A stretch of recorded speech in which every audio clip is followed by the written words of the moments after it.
दोस्तों, जैसे हम अपनी ज़िंदगी में आगे बढ़ रहे हैं, ये दुनिया आगे बढ़ रही है, बहुत तेज़ी से चीज़ें बदल रही हैं। नई-नई चीज़ें हम जान रहे हैं, सीख रहे हैं, हमारी ज़िंदगियाँ भी बहुत जल्दी बदल रही हैं इस कारण से। और इसकी वजह से हो क्या रहा है कि जो पुरानी सदियों पुरानी जो अ, इन्फॉर्मेशन, टीचिंग्स, लर्निंग्स हैं, जो विद्या है, वो कहीं खो जा रही हैं, उन पे समय की धूल चढ़ जाती है और आगे बढ़ने की इस जल्दी में काफ़ी चीज़ें हम भूल जाते हैं, इग्नोर कर देते हैं एज़ ह्यूमैनिटी, एज़ सिविलाइज़ेशन, जो कि काफ़ी वैल्यूएबल हो सकती है। ऐसी एक चीज़ है जिसके बारे में मैं आज बात करना चाहता हूँ। एक फ़िलॉसफ़ी सदियों पुरानी अफ्रीकन फ़िलॉसफ़ी है, which is called Ubuntu. Ubuntu एक एक्सप्रेशन है। उबुंटू को लिटरली ट्रांसलेट करना थोड़ा मुश्किल है, लेकिन जो फ्रेज़ सबसे क्लोज़ली इसको ट्रांसलेट कर सकता है, वो है, "मैं हूँ क्योंकि आप हैं।" "I am because you are." See, it's a philosophy which talks about the essence of being human. इंसान होने का मतलब क्या है?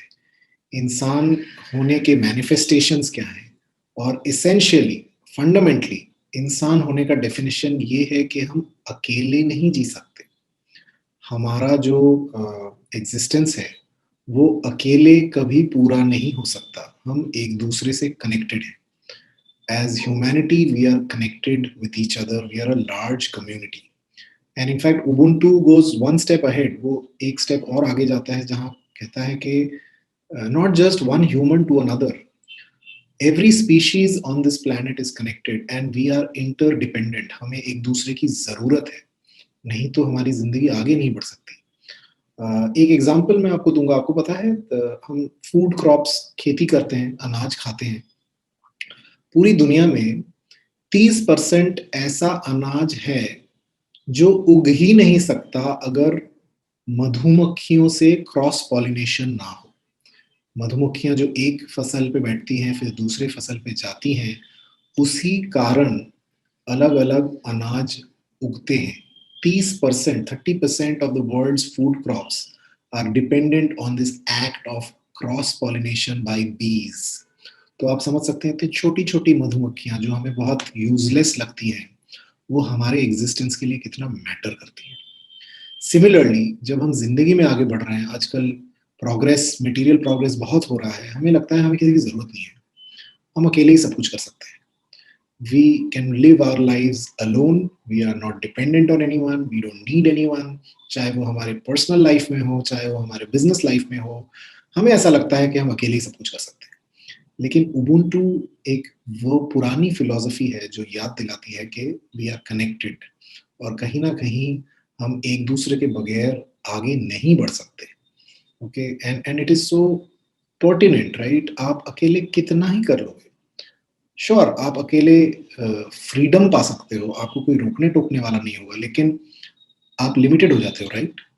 आप अपने पर्सनल कैपेसिटी में एक सर्टेन लेवल तक ही कर सकते हो, उससे ज़्यादा नहीं कर सकते, अगर आप लोगों पे डिपेंडेंट नहीं होते हो, अगर आप लोगों को अलाउ नहीं करते हो to contribute to you. And this is fundamentally the philosophy which actually enabled South Africa to convert from a apartheid, heavy white supremacy driven economy.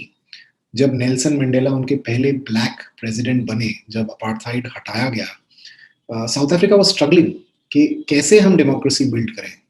So the philosophy of Ubuntu became their guiding light. Ubuntu की philosophy का प्रचार, communication किया गया, and बहुत famous एक figure थे South Africa में, Desmond Tutu. Desmond Tutu और नेल्सन मंडेला ने ये फिलोसफी ऑफ उबुंटू को रिवाइव किया, हर जगह कम्युनिकेट किया, एक्सप्रेस किया, and that became a guiding light, a fundamental reference point for South Africa to become the democracy that it became in the last 20 years. So that's one example of how, this age-old philosophy, हजारों साल पुरानी African philosophy is still so relevant in today's world. देखिए, individuality important है। वो अपने आप में important इसलिए है कि as an individual you should have respect for yourself, you should have self esteem, आपके पास एक फ्रीडम होनी चाहिए जो कि इंडिविजुअलिटी देती है। लेकिन इंडिविजुअलिज़्म एक कंप्लीटली अलग चीज़ है। इंडिविजुअलिज़्म ये कहता है कि सिर्फ मैं ही हूँ, आई एम द वन, मी, मेरे से ही सब शुरू है, मेरे से ही सब अंत है, व्हिच इज़ लाइक ईगो। और ईगो को अगर आप ज़्यादा स्कोप दोगे, वो आपकी ज़िंदगी खराब कर देगा, आपकी ज़िंदगी की क्वालिटी खराब कर देगा।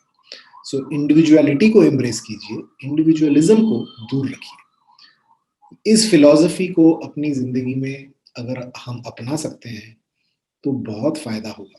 You know, we need a community. जैसे एक कहावत भी है ना, एक अगर बच्चे को भी बड़ा करना है, there is a community, there is a saying which says it takes a village to bring up a child. एक बच्चे को बड़ा करने में भी सिर्फ माँ-बाप का कंट्रीब्यूशन नहीं होता है, फैमिली का होता है, टीचर्स का होता है, दोस्तों का होता है, सोसाइटी का होता है। तो अगर हम ये सोचते हैं कि हम अकेले ही काफ़ी हैं, वो बहुत देर तक हमें वो ज़िंदगी में नहीं मिलेगा जो हमें चाहिए। शायद आज मिल रहा है लेकिन कल नहीं मिलेगा। So to really express yourself as a human being, this philosophy of Ubuntu is worth emulating. कहीं भी देखिए, as a community, we can express ourselves in organizations, in teams, in sports. Especially अगर आप एक लीडर हैं या एक team का हिस्सा हैं, practicing and talking about this philosophy of Ubuntu can really help you get connected to each other at a different level.